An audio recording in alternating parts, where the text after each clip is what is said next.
Esta fotografia é a minha primeira fotografia. Estou numa ao colo da minha irmã Amélia e noutra ao colo da menina que veio a ser cunhada dela, a Fernanda Duaido. Não conhecia esta fotografia antes dos 16 anos. Uma época em que regressei a casa quando as coisas da fotografia estavam mal e as do pequeno contrabando que ajudava a viver razoavelmente também.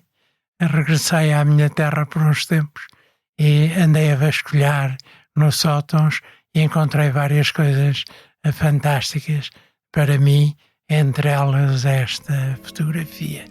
E a partir daí estimo-a, claro, como o princípio do meu mundo.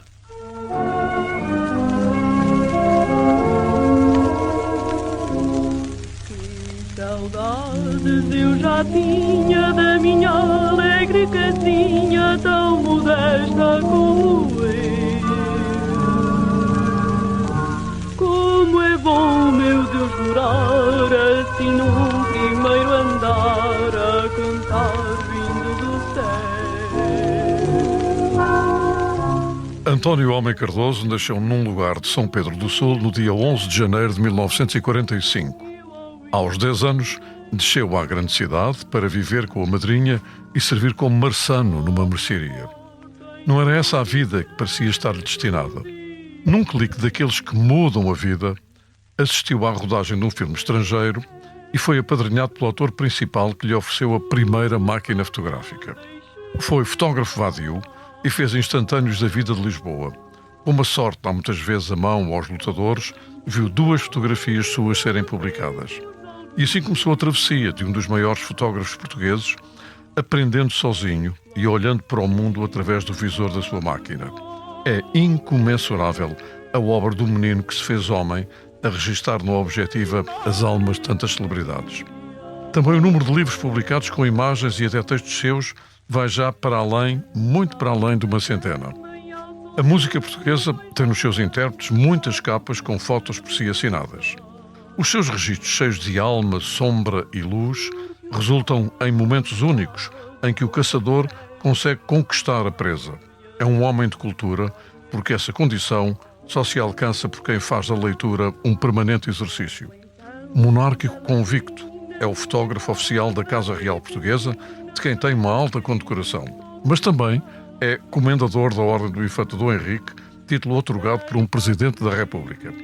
António Homem Cardoso, que registou Amália, Marcelo Rebelo de Sousa, José Saramago ou o Papa João Paulo II, é um manancial de milhares de vidas numa só vida.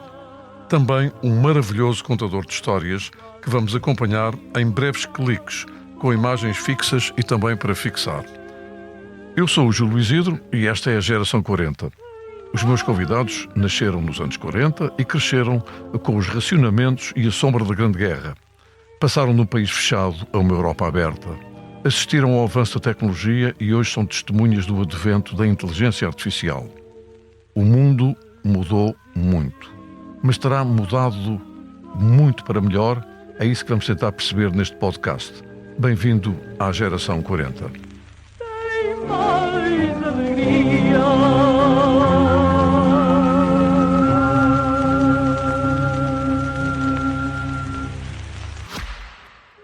O Expresso tem uma nova subscrição que lhe dá acesso completo ao The New York Times, com atualidade, jogos, culinária e muito mais. E ainda aos conteúdos exclusivos da SIC Notícias, incluindo o Direto Vertical, a nova e inovadora emissão que se adapta ao seu smartphone. Subscreva em expresso.pt/digital. Expresso. Liberdade para pensar.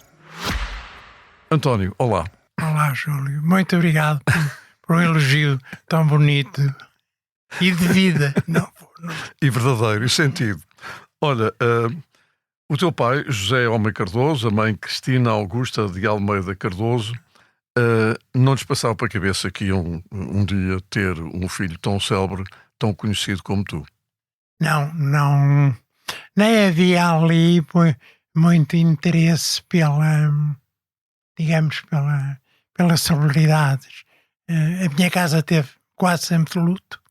E com o luto antigo um bocadinho miguelista, ultracatólico. Não havia tempo para, nem nos ficava bem a ter alguma veleidade de conhecer o que seja fama, ou o que seja prestígio, ou o que seja outra coisa qualquer. Tu perdeste o teu pai, tinhas 6 anos, não é? 6 anos, sim. E tiveste de fazer a vida aos 10 anos, mas vamos ainda ficar no lugar de São Pedro do Sul. O que era aquele lugar nos anos 40, 50? Chama-se Negrelos, era uma terra, apesar de estar dentro da altura vila de São Pedro do Sul, era uma terra que não tinha estrada, por exemplo, não havia água canalizada, nem pouco mais ou menos, nem se saberia muito bem o que era, se bem nós tínhamos água em casa, vinda de uma mina da serra, nós para a região éramos grandes proprietários, só que o meu pai tinha uma má relação com a economia e que herdou do avô, e o avô acho que herdou do trisavô. E o neto? Não. E o filho e o neto? Não.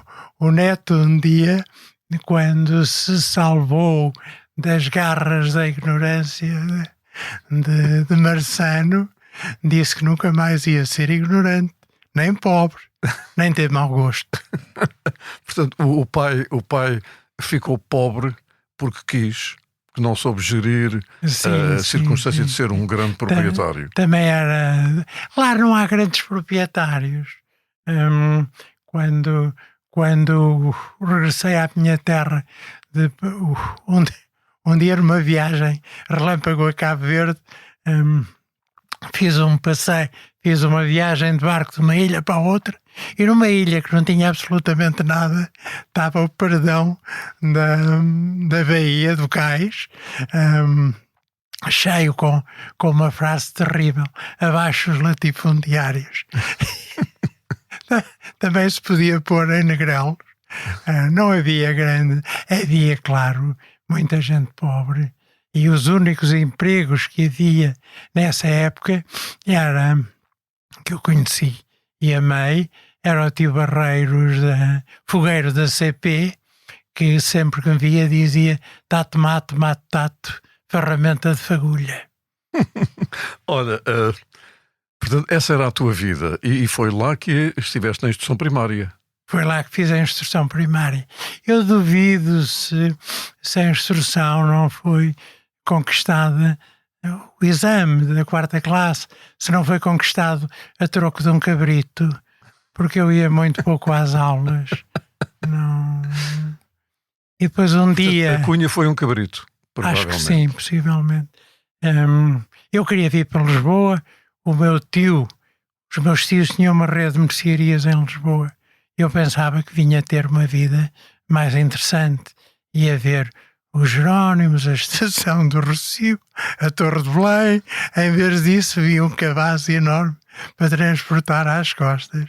Mas a ideia de eu vir partiu de um tio meu. Chegou lá no verão anterior, 59, o Sporting tinha sido campeão, estava tudo feliz em casa e tu também? Eu também fiquei um bocadinho de sportinguista, se bem que não tenho grande prazer em ver futebol, mas gosto do espírito. E foi o tio que te empurrou para Lisboa? E ele olhou-me com um ar de apreciador de mercearias finas e disse à minha mãe: para o ano posso levá-lo? E a minha mãe, com o coração desfeito, disse que sim, que podia. O meu irmão Francisco já tinha vindo, o meu irmão Damião, primogênito, ficou com a casa, mantivemos a lei do morgadio até à minha geração. O mais velho ficava com a propriedade central intacta e eu cá vim. Tens alguma memória da tua entrada em Lisboa?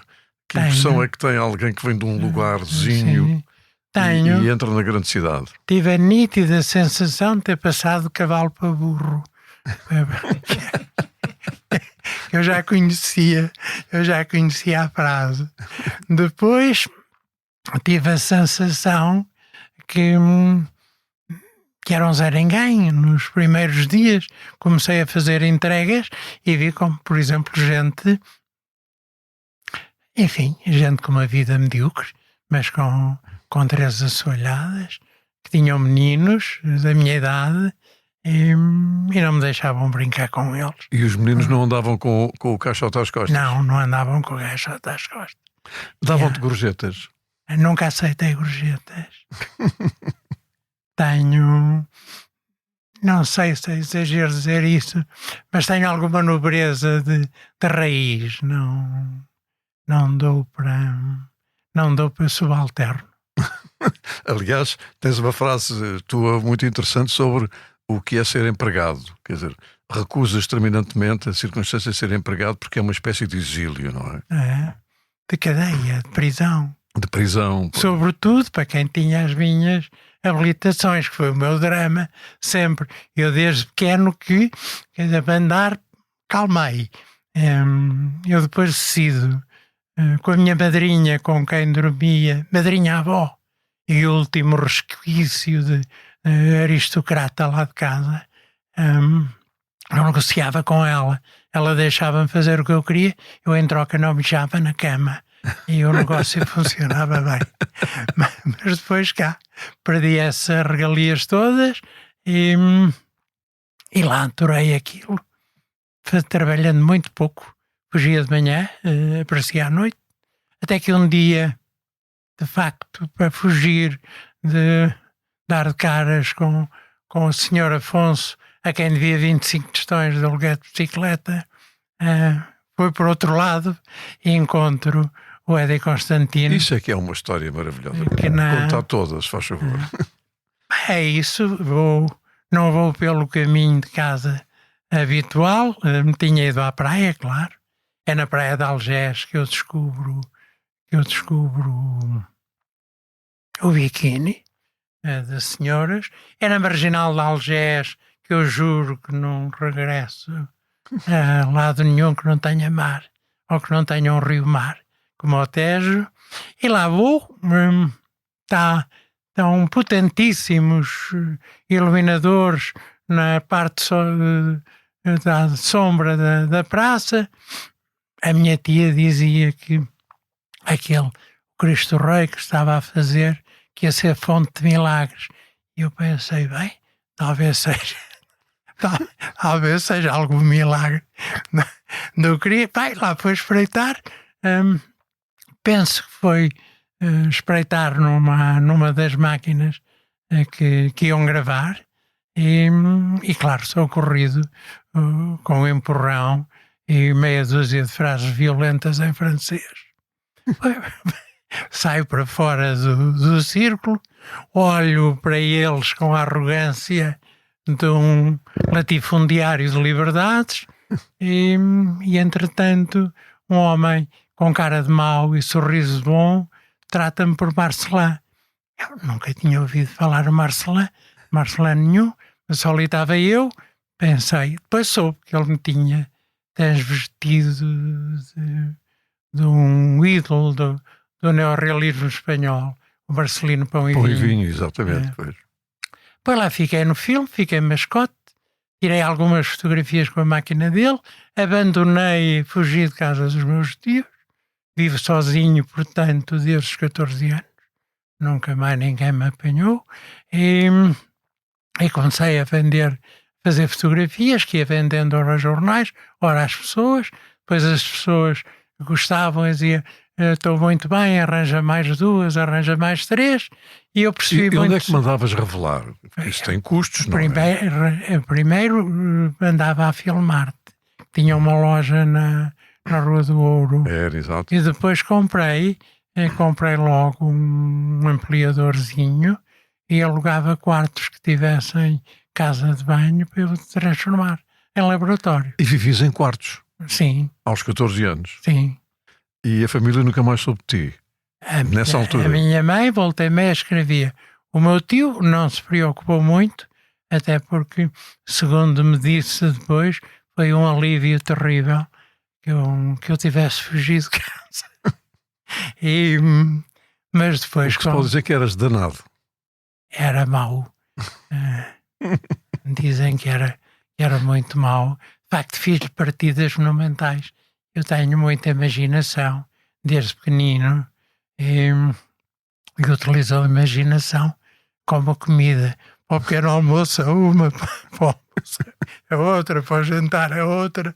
E, de facto, fiz algumas coisas deslumbrantes do ponto de vista de imaginação, mas se eu estivesse no lugar dele, tinha matado o sobrinho. E nesses 14 anos a viver sozinho, alguma vez tiveste dificuldade para comer? Eu poderia traduzir isto, fome. Fome não. Foi sempre demasiadamente esperto para passar fome. É claro que não fiz vida também de menino de sacristia.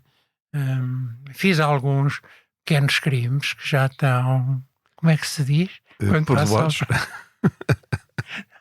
Há um termo jurídico para isso. É engraçado. Já não podem castigar por isso. Mas nada de especial. E só aquilo que era essencialmente... Vá lá, um dos crimes, conta lá. Exatamente. A comida. Comer e não ter dinheiro para pagar. E fugir. A comida não se pode devolver. É extraordinário, não é? Pois. Portanto, quer dizer, também era para uma boa causa, era para encher o estômago. E eu ainda hoje estou de acordo que haja pequeno roubo se for para a sobrevivência e para a dignidade das pessoas.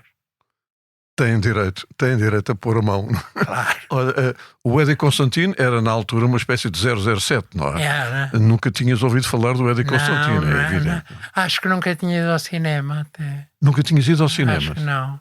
Mas depois vim a interessei-me por ele. Ele quis-se embora. Vi todos os filmes dele que apanhei. Sobretudo, gostei muito de uma série em que ele tinha um personagem espantoso chamado Lenny Kaushir. Era, exato. E pronto, e depois também eu vi, lá após 20 anos, a tocar piano num cabaré de Paris, que eu frequentei. Bem, a volta deste dos 14 até aos 20 anos, mas vamos andar ainda um bocadinho mais para trás. Foi ele que te deu uma máquina fotográfica no final daquela relação de amizade. Que eu, apesar de todas as dificuldades, mantive até hoje. Ainda tens a máquina. De que marca é? É uma Voigtlander. E é boa? Mesmo passados estes anos todos? Era uma boa máquina. Era uma máquina de amador. Mas era uma boa máquina. O que era isto de fazer fotografia vadia? Olha, depois meti-me num grupo lá após 16 anos, em que havia fotógrafos que não tinham emprego. Isto é, na altura, ser fotógrafo não era muito diferente de ser merceeiro, ou de ser gasolineiro, ou de ser outra coisa qualquer que servisse a burguesia urbana, não é? E nós juntávamos, um tinha carro, o mais velho, íamos para a província. Posso contar o caso que me lembra melhor, que foi o primeiro.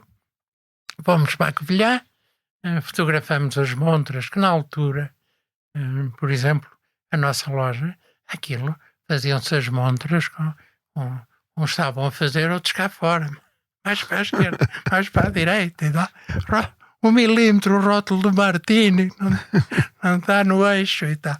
Essa coisa toda.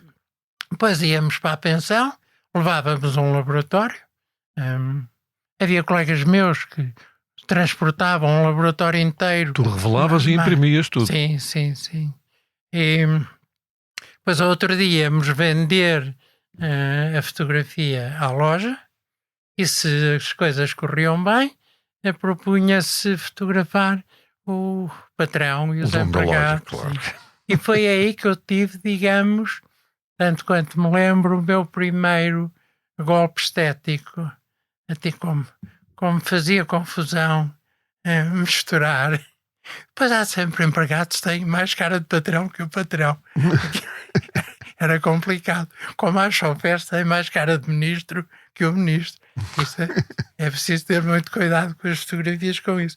Eu então punha o patrão fora do balcão e os empregados atrás do balcão. E fiz. E um dia usei essa técnica de outra maneira para fazer uma grande capa das doce, por exemplo. Tudo o que se aprende na vida, de mau e de bom, dá para aplicar na fotografia. Mas Olha, eu ganhei, depois lá chegaremos. batias à porta dos jornais também para tentar vender as fotografias. Sim. Penso que as duas primeiras é exatamente um acidente de viação em Santa Apolónia, não é? Sim. E também uma fotografia lindíssima da Beatriz da Conceição. Sim. Acho que foi a minha primeira capa da revista. Depois de uma revista sobre Lisboa, não é? Acho que sim. Acho que tenho isso, mas são caixotes e caixotes de coisas que eu tenho. Agora, conheci o diretor do Diário de Notícias, que me achou graça também, vivia em Campolide, e deu-me autorização para ir lá à casa, quando eu quisesse, falar com a governanta e comer o que houvesse. Augusto Castro. Augusto Castro. Digamos que tinhas lata. Muita lata. Aliás, não tinha outra maneira de sobreviver. Não havia tios que valessem, não havia amigos, ninguém sabia quem eu era, não é? O que quer dizer que te davas bem com uma coisa que hoje em dia parece ser o contrário da tua vida na altura. Davas-te bem numa certa solidão. Dava. Uma espécie de caçador furtivo. Sim, quase, sim. Era isso. A vida de fotógrafo, quando não se tem que fazer e se faz aquilo que se pode, um fotógrafo, se está empregado, está garantido. Tem os filmes pagos pelos jornais, a revelação do melhor que há, as máquinas, inclusivamente. Se não é, compra a maquininha que pode, compra o filme que pode, faz as coisas como pode. E depois tem que tentar arranjar algum dinheiro e algum nome. Eu percebi. E crédito, depreendo. E crédito também. Mas não foi fácil arranjar crédito sem ter fiador. Na altura comprava-se as coisas a letras e era um fiador. Quem me ajudou, primeiro que tudo, foi a família Besson Basto, de Algés, e depois um senhor chamado Jorge Planas Almasqué, que foi também diretor de Sporting, gostava de automóveis Hudson, tinha 2, e era um admirador profundo do Jack Dempsey. E foi ele que me emprestou os primeiros livros para eu ler. E lembro que o primeiro livro que li inteiro foi do Erskine Caldwell. A Paixão Americana. És um autodidata, portanto. Sim. Mas tens aprendido e apreendido com o que vais fazendo e também com erros. Claro. Quando olhas para algumas fotografias tuas desse tempo, reconheces nelas alguma ingenuidade? Reconheço algumas fotografias tão más que duvido que sejam minhas. E outras tão boas que também digo, xiça, como é que eu fiz esta merda? Sem saber nada, que eu nunca gostei nada de fotografia. O único livro que tenho de fotografia guardado também em sítio de ouro, intocável, preservado sempre. É um livro que comprei para fazer em 1960, com 15 anos. Para fazer revelador e fixador, sabes de quem? Do Sr. Rómulo de Carvalho. E eu já pressentia que ele era o professor de Físico-Química, António Gedeão. Assim, o grandíssimo poeta. Adoro a poesia do Gedeão, que sei de cor a maioria. Também sei algumas. Olha, portanto, aprende-se a ver, a ler e a errar. Não leste muito até ao exame da 4ª classe, se não tivesse sido o cabrito, não é? Mas a partir daí tens sido um leitor compulsivo. Tenho. Agora sou menos, mas não sei, imagino que tivesse lido na minha vida para uns 5.000 romances, tanto outras coisas. E há um momento da tua vida que é fundamental, que é o encontro com Augusto Cabrita. Augusto é a pessoa que mais amei na vida, fora da família, como óbvio, falar dele. E também nos conhecemos, o Augusto, por carinho, por amor, usava uma linguagem como é que se diz agora, desbocada. Não é? Eu também gostava. Ele ensinou-me a gostar daquilo. Isto é, quando o Augusto dizia seu cabrão, queria dizer seu querido, seu encanto. E depois pronto, o Augusto Cabrita ficou sempre meu amigo, meu patrono, ensinou-me milhares de coisas, apresentou-me a milhares de pessoas na Brasileira, apresentou-me o Almada, aquela gente toda da época. Depois trabalhei, foi fazer coroa de glória da minha juventude. Aos 17 anos fui reproduzir a obra que o Almada tinha em casa para um banqueiro chamado Brito. E já sabia quem era o Almada, muito bem. Sabia que era um mestre, um deus. Entrei, a dona Sara abriu uma porta, eu perguntei pelo mestre. O mestre estava ao fundo do corredor, eu lá fui, e o Almada estava a fazer a barba numa daquelas casas de banho suspensas no tardós do prédio. Eu falei, até que ele pergunta: que idade tens tu, rapaz? E eu, 17 anos, mestre. Boa idade para estar calado. E continuou a fazer a barba. Mas depois ficaram bastante meus amigos. Levavam-me ao Tasco a jantar, um restaurante que havia na esquina da São Filipe Neri com o Rato. Eles viviam na São Filipe Neri. E depois conheci o Zé. Também fiz um livro também sobre o Almada depois. Enfim, todas as pessoas que me fascinaram na infância vinham ser amigo ou a trabalhar. A grande colaboração que tu tiveste e que foi mais notável até agora com o Augusto Cabrita foi a cozinha tradicional portuguesa, que hoje em dia continua a ser o livro mais vendido no país. É o livro mais vendido sempre. Sempre.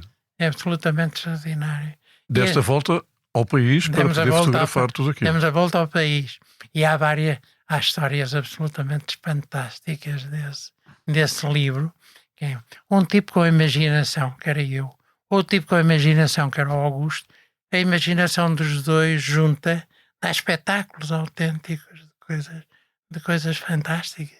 E a Maria de Lourdes tinha... Maria de Lourdes Modesto. Sim, tinha um certo sentido maternal para aturar os miúdos como ela nos tratava. Mas uma história que posso contar é de andávamos num carro da Verve com um chofer e eu alcunhei logo o chofer de Frangio porque ele gostava de frangos. Então era o Frangio. E gostava de dar as curvas com uma certa velocidade que a Maria de Lourdes reprimia imediatamente. E de inverno, num dia de inverno, fomos para trás dos montes e à vinda a Maria de Lourdes, com o aquecimento do carro, quis tirar o Vison, um Vison fantástico, comprido, quase até aos pés. A Maria de Lourdes entra outra vez no carro, ia no lugar do morto sempre, pegou no Vison dobradinho, com muito cuidado, e deu-nos para a gente guardar, com cuidado. Olhamos um para o outro e percebemos logo para onde é que o Vison ia aquecer as nossas pernas, que atrás não havia aquecimento nenhum. A coisa correu muito bem, adormecemos para aí e acordamos com um grito brutal. A Maria de Lourdes, sabendo, não ouvindo a gente falar, não ouvia, que é que eles morreram, não morreram, espreitou para trás. Saiu do carro, foi abrir a porta e deu um grito que acho que se ouviu em Freixo de Espada à Cinta. O Vison dela estava a embrulhar os nossos pés no fundo de uma carrinha Peugeot toda podre. Ora bem, quando é que começa a tua faceta de retratista? Porque tirar fotografia ao patrão com os empregados atrás, pronto, já foi um início estético diferente do que se usava. Mas começar a tirar a cara das pessoas para o papel impresso. Foi a literatura que me fez apaixonar pela humanidade. Quer dizer, todas aquelas reservas que eu tinha de ter sido maltratado, eu nunca tive, acho eu. Também não posso garantir, não sou psicólogo, nem a matéria que me interessa muito. E foi a literatura que me fez apaixonar pelas pessoas, Detestava a tropa, onde apanhei pá, aí 22 castigos na tropa. Quer dizer, uma pessoa depois de tantos anos sem coleira, voltar é muito complicado. Mas era que lá fazia o possível. Portanto, foste indisciplinado na tropa. Sim, muito. E só faço as pazes com a tropa quando começo a fazer livros para a tropa e definitivamente com respeito profundo pelos militares, quando eu retratei e fiquei amigo da pessoa que eu considero o português mais Acho que estamos de acordo. respeitável. Ainda nem disseste o nome, já estamos de acordo. Ramalhianos. É o Ramalhiano. E Ora, uma altíssima consideração. Tu pela fizeste Manuela. fotografias da Amália e li uma coisa tu muito curiosa. Tinhas um enorme trauma de fotografar a Amália. Acho que era qualquer coisa que te inibia até conseguires Não. fazer fotografias, que algumas delas são absolutamente notáveis. O problema é quando se ama, nunca estamos satisfeitos com o resultado da representação que fazemos das pessoas. E a melhor fotografia da Amália, curiosamente, vejo-a no Passa por Mim, no Rocio, numa interpretação de imitação da Amália da Luz do Norberto. Uhum. Depois, eu nunca fotografei a Amália para a Amália, enquanto o Augusto Cabrita foi vivo. Uhum. Agora tínhamos, ainda anteontem, o meu neto mandou um programa do início da SIC, em que a Teresa Guilherme era ainda uma miúda, muito bonita, um programa comigo e com a Amália, muito interessante, que eu não me lembrava de todo. Aliás, também, quando me levavas a RTP1, também descobri as coisas. Eu não fazia ideia nenhuma. Sei que ele tinha sido feito por inteligência artificial. Ou se era mesmo. E também fotografaste o Pierre Cardin, por exemplo. Fotografei o Pierre Cardin, o Donald Trump. Pois, o Donald Trump ele deu-te 5 minutos para tu fotografares. Mas ainda não era presidente. Não. Era um empresário trauliteiro e arrogantíssimo. À saída do elevador tinha logo 2 almofadas de 2 metros por 1 entre as portas, com o T bordado a ouro e uma coroa de conde por cima. E aquilo para mim foi logo uma vacina. Ele deu-te 5 minutos. Falou contigo ou nem sequer falou contigo? Falamos em espanhol pela secretária. A maioria, descobri na América uma coisa que eu não fazia ideia nenhuma também. A maioria dos americanos falam espanhol. Sobretudo nas classes mais secretárias, gerentes, da coisa toda, fala-se espanhol. O que é uma delícia. Portanto, entendeste com a secretária, não é? Sim. Pronto, eu não E que tal abri. ficaram as fotografias? Não. Como as fotografias são sempre um retrato da alma, que alma é que saiu daquelas fotografias? Acho que evitei sequer olhar lá para dentro. Acho que nem lhe pedi para olhar para a máquina. Ele está a ver uma maquete. Fiz as fotografias com uma máquina uma máquina faz tudo, aquela que os fotógrafos levam para a rua quando surgir alguma coisa. E disse à secretária para dizer ao senhor que desse os 2 minutos que eu lhe tinha poupado ao próximo pobre que lá aparecesse. Mas ele depois arrependeu-se. Eu tinha ido com António Vasconcelos Graça e ofereceu-nos 8 dias em Atlantic City, num hotel, um pastiche do Taj Mahal. E divertimos-nos. Fomos numa limusina. Foste pago em géneros. Assim. Ora, também entrevistaste o Papa Paulo VI. Não, o João Paulo II. Foi o João Paulo II. Fotógrafo que conheci também em casa do nosso querido presidente, o meu eterno presidente, Yanes. Uhum. E aconteceu também uma história muito engraçada, que eu acho que já posso contar, já passou há tanto tempo. Primeiro fotografei o Papa com casalianos, correu tudo muito bem. Mas a doutora Manuela quis que os meninos também fizessem uma fotografia e lá vão buscar o Miguel e o Manuel. O Miguel era muito pequenino, abre-se a porta, ele olha para o Papa, médio de alto a baixo, aponta o dedo e diz, pergunta, és tu que mandas em Deus, não é? E oh meu Deus, como é que uma criança pode dizer uma verdade tão profunda? Ora, a fotografia tem uma ética. Nunca passaste para o outro lado, a tal linha vermelha da falta de ética. Não. Acho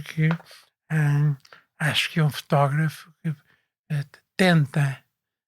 Houve uma altura em que era moda um bocadinho, a seguir ao 25 de Abril, vieram as olho de peixe, uma coisa que deformava tudo, um desastre absoluto, estético.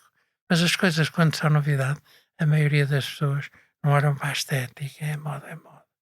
E acho que um fotógrafo ou não faz, ou faz aquilo que manifeste consideração pela pessoa que é fotografada.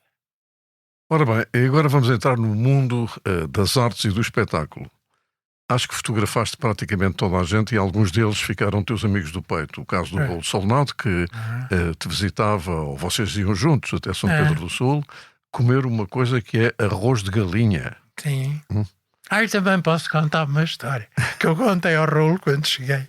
Ele achou muita graça. O Raul gostava muito de ter gente à volta. Na altura não havia Nespresso, a gente ia à casa-mãe, isto é, à casa dos meus antepassados, que ao domingo é cozido à portuguesa o primeiro prato e arroz de galinha o segundo. Ambos são fantásticos, mas o arroz de galinha é lendário, é uma coisa absolutamente incrível. É claro que são galinhas do campo, tratadas e mortas na altura, na idade certa, para darem um arroz espantoso, e o Raul lá ia. Depois íamos tomar café à taberna, à tasca, do Sr. Albino, outro homem absolutamente maravilhoso. E o Raul convivia com as pessoas, eles puseram a mão no Raul, fizeram festas ao Raul, estava tudo muito bem. Um dia vou sozinho, aproximava-se o carnaval, que lá também é o carnaval de Negrelos.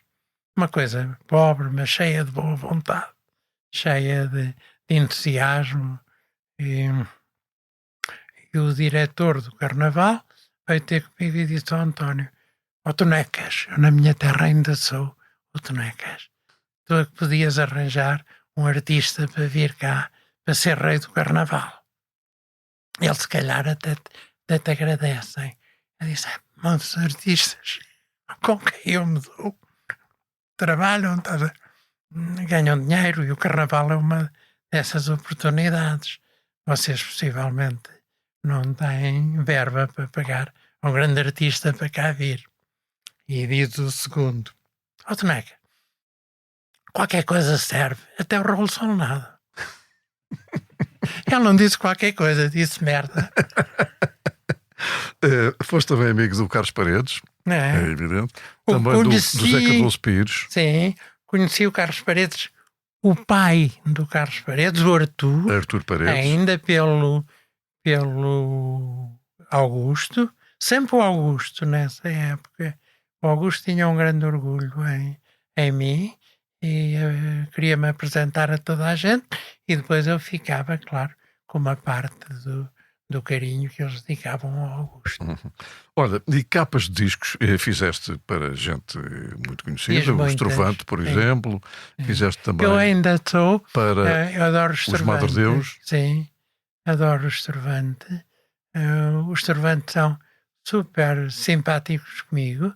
Sempre que fazem um espetáculo homenageiam-me, como ultimamente no Coliseu, e como sempre no Campo Pequeno, noutros sítios. E os Madre Deus, adorei os Madre Deus. O Frei Armando da Câmara também. Também fotografaste. Muitos. Não sou capaz de dizer quantos. Eu tinha um sistema muito grande, muito interessante. Eu cobrava, achas que posso dizer? Podes. Eu cobrava 200 contos para fazer uma capa de disco. O estúdio, os meus assistentes, cobravam 30. Mas não podiam pôr que a fotografia era minha. Tinham que pôr a foto aos estúdios da HC, aos estúdios Homem Cardoso, quando infringiam um bocado a regra. Mas sim, o Rui Veloso, O Marco Paulo também. o Marco Paulo. Olha, tu és um reconhecidíssimo defensor do património cultural português, a todos os níveis, desde os vinhos, à gastronomia, nacionalidade, à monumentalidade. A arquitetura da cal, a arquitetura do granito. Exato, os jardins. Tu sim. tens um livro maravilhoso, ou vários, sobre os jardins. Olha, posso contar uma história interessante do Expresso. O Expresso foi o único jornal que nunca me ligou nenhuma. Nunca. A única notícia que o Expresso deu duas notícias. Uma, de certeza, pela região, era do Henrique Monteiro, que é de Viseu, é da minha zona, e é um tipo cultíssimo, fantástico. E então descobriu que em São Pedro do Sul havia a Isabel Silvestre, o António Homem Cardoso e o David Almeida, e Vozela, 0. Então ele fez uma pequena notícia naquelas secções mais de brincar, em que ele dizia que São Pedro dava 3-0 a Vozela. Pois o livro dos jardins foi trágico, ninguém o queria editar, porque tinha desenhos com aquarelas, com muitas nuances, tinha fotografias muito difíceis, porque queríamos um formato que saía da escala do aproveitamento do papel, essa coisa toda. E editamos nós, eu e o Hélder Carita. A última reunião que tivemos foi com a Europa América, um extraordinário editor em Portugal, que agora não me lembro o nome. E com a vinda para cá, tínhamos ido na 4L do Hélder, eu a vinda para cá disse, olha, fomos de Rolls Royce e vamos de carroça, que merda é esta? E chegamos à conclusão que ele arranjava algum dinheiro, eu arranjava algum dinheiro. Na altura era muito, muito, muito bem pago. E editamos um livro. Também, logo a seguir, fomos à feira de Frankfurt e vendemos um livro para uma editora inglesa, para fazer uma edição internacional que cobria uma grande parte do planeta. E qual não é o meu espanto? Na altura a Vogue só se editava-se em França e era uma revista de como é que se diz agora? Era um... Bem, não me lembro como é que se diz. Quando uma coisa é quase sagrada. E a Vogue faz um artigo sobre o livro, sem falar connosco sequer. Nem falou com ela, nem falou comigo, não falou com ninguém. O Expresso dá a notícia que a Vogue, pela primeira vez, faz uma crítica a um livro português e o elege livro de arte do mês. Os livros de arte da Vogue do mês eram a nível mundial. Não era a paróquia. E o Expresso então deu a notícia da Vogue. Tu tiveste duas notícias até agora. Esta já é a terceira. Esta aqui já é a terceira, são 50 e tal minutos de conversa. Olha, esta é. Tu foste proprietário da estação de São Pedro do Sul. Foi. Compraste-a? Comprei, mas comprei foi uma compra romântica, que eu não queria a estação para nada, se bem que lá pudesse fazer um bar e um museu. Num programa de televisão, o presidente da CP ofereceu 100 metros de linha, uma carruagem, um vagão, uma locomotiva, essa coisa toda. Mas a razão por que eu comprei era para não deitar a estação abaixo, lá está outra vez, a fascinação dos livros. Eu de repente vi que havia ali milhares de pessoas que choraram ali na despedida, saltaram de alegria no regresso, uma estação é um centro emocional profundo, fantástico. Como é que há pessoas que não veem isto? De maneira que lá salvei a estação, lá está. Aqui depois cedia à Câmara para fazerem uma parte de reabilitarem os teares tradicionais das aldeias. Portanto, a estação sobrevive. Sim, a estação sobrevive, mas mal. Porque eu gostei da ideia dos teares, porque nós, lá em casa, vestíamos o linho que semeávamos, escolhíamos, ripávamos, amassávamos, fiávamos e tecíamos. Eu vestia roupa de verão. Em 1950 ainda se vestia roupa de verão do linho que a gente plantava e lá das ovelhas que a gente tosqueava. Fazia-se burel no pisão do meu tio Henrique. O burel, urbanamente, parece que é chamado surrubeco. E é um pano espantoso para resistir ao frio. Ao frio e ao calor. O que protege do frio, protege do calor, não é? Ora, vamos falar do monárquico. Sim. És monárquico de essência, um grande defensor da monarquia. Desenvolve o tema já agora. Não sou teórico da situação.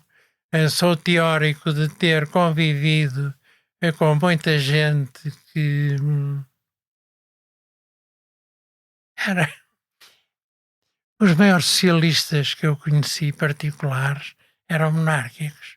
Aqueles que dividiam a mesa, aqueles que dividiam o vinho, que dividiam o pão. As pessoas mais interessantes que eu conheci nesse aspecto foram monárquicos. Depois fiquei... Eu próprio tenho algumas raízes, mas não foi nada por isso. Depois aceitei sempre... havia 2 reis desde pequeno, desde os meus 16 a 17 anos, que eu adorava. O Dom Dinis e o Dom João II. Eu acho que o grande fazedor do Portugal atual ainda é o Dom Dinis. Um rei absolutamente espantoso. E o primeiro que marcou, que fez as leis, que impôs a ordem, foi o Dom João II. E isso leva-me a pensar, é claro que não me importava nada ter um rei chamado Ramalhianos, que estivesse lá até morrer. Acho que tinha sido extraordinário para a República. Adoro o atual presidente, o António José Seguro. Acho que no meio em que ele está é um exemplo de seriedade, se quiser. De dignidade também. E dignidade. Adoro a loucura brilhantíssima do nosso querido professor Marcelo, essa coisa toda. Mas acho que a chefia de Estado devia de facto ser real, até para só o amor é que emana as ordens que nos apetecem cumprir. Olha, és o fotógrafo oficial da Casa Real Portuguesa. Agora terei que passar um bocadinho, porque já não estou em condições de aceitar datas fixas. De maneira que também a única coisa que eu agora continuo a fazer é uma fotografia por ano, a fotografia oficial da família. Tu tens um livro notável que se chama 500 Retratos da Minha Vida, com um prefácio de António Barreto. Sim. É realmente o livro da tua vida? Não. É um dos livros da minha vida. Mas gosto muito também do último livro que fiz, Em que tu estás, o Alter Ego. Agora, aquilo, de facto, só não tem mais retratos, porque eu, até me casar com a Joaninha, em 1980, metia o arquivo em caixas de sapatos, mas não escrevia nada lá. Ainda hoje é essa desgraça. De maneira que eu tinha muitos retratos, mas não sabia de quem. Portanto, são 500 de muitos outros. São. Agora, conheci ainda do antigamente o Eugênio Salvador, por exemplo. Exato. Que é uma raridade assim, que já o Badaró, mais gente, mas não me lembro. Olha, tu és muito sensível à passagem do tempo. Nessa conversa já já denunciou isso frequentemente. Ora bem, porque consideras que a partir de uma determinada altura fazer anos é um ganho também. E perder anos também é um ganho. É. Os anos, quer dizer, a maioria das pessoas, isto hoje está um bocado estragado. Não sei, não há, penso que não há líderes, não há chefias. Acho que Portugal de antes era um bocadinho, era um bocadinho aldrabice, do Minho a Timor, e agora um bocadinho, agora melhorou, só é do Minho ao Pico. Não temos fontes de... Por exemplo, agora vejo pessoas, mulheres e homens, a não gozarem a plenitude dos seus anos, porque querem parecer que têm 30, vão para os ginásios, esfalfam-se, andam cansadíssimos, não comem um doce porque engorda, não bebem mais de um copo porque engorda. O que é isto? Quer dizer, chegou a altura de entrar na reforma das ficções sociais. Um destes dias gostei muito do novo milionário português, já da inteligência artificial, que fez um programa com a Fátima, outra das grandes mulheres das minhas referências.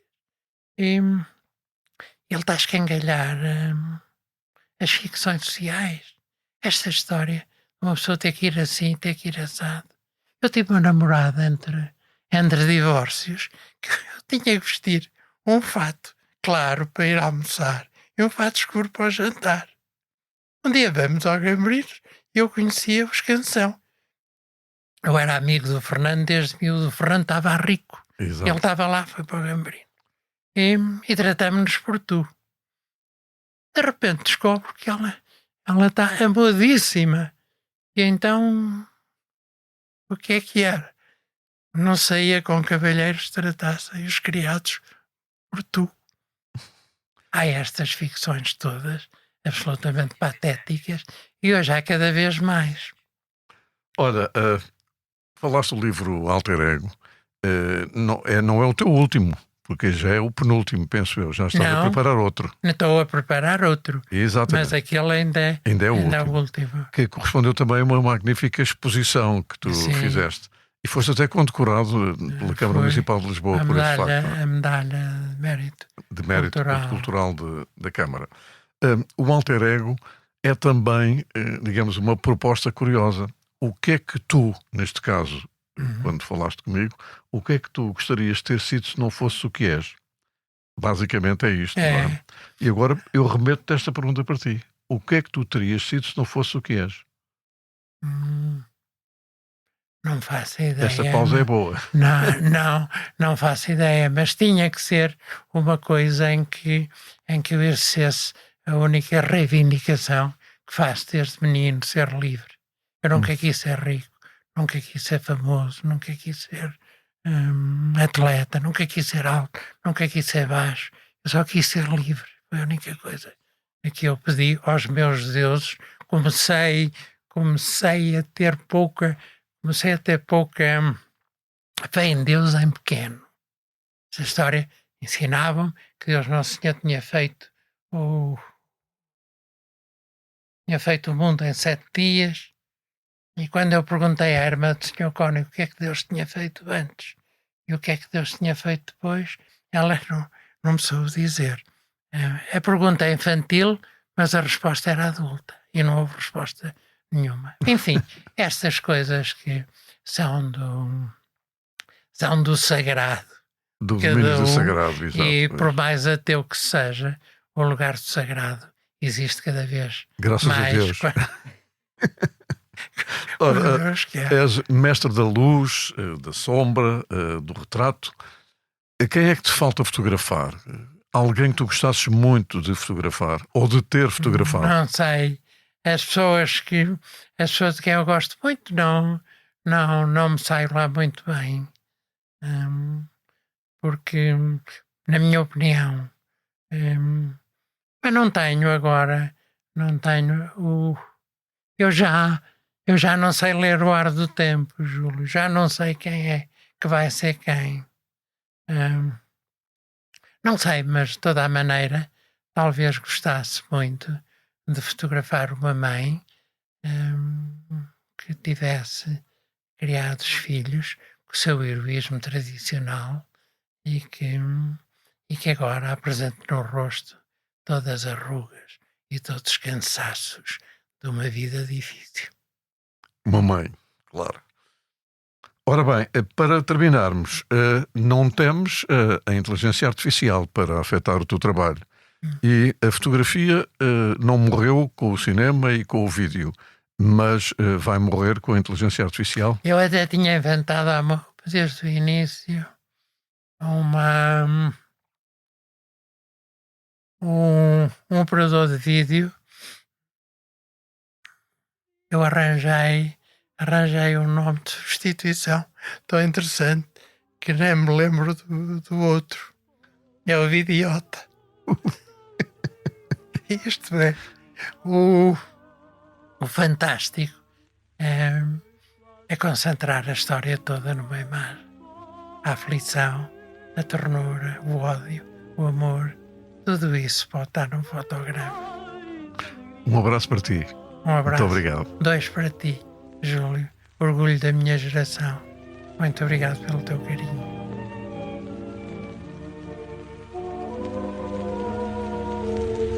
Mas quase sempre o lar dos